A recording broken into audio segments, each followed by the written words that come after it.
So आत्ताच तुम्ही skill सेट्सबद्दल बोललात, तर फ्रेशर्सकडे असे कोणते स्किल्स असले पाहिजेत, जेणेकरून त्यांना आय-टीमध्ये पटकन जॉब मिळू शकतो?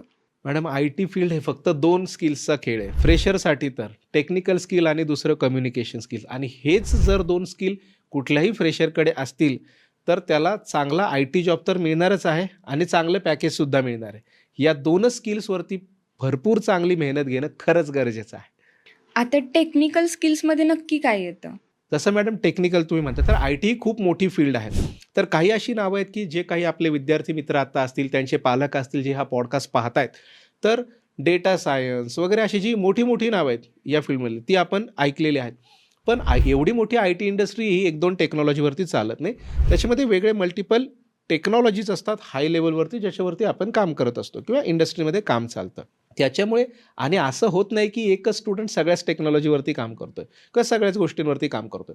तर मग एखाद्या पर्टिक्युलर फील्डमध्ये त्या स्टुडंटने मास्टर असणं हे एक्सपेक्टेड असतं. बरोबर. ते त्याने केलंच पाहिजे.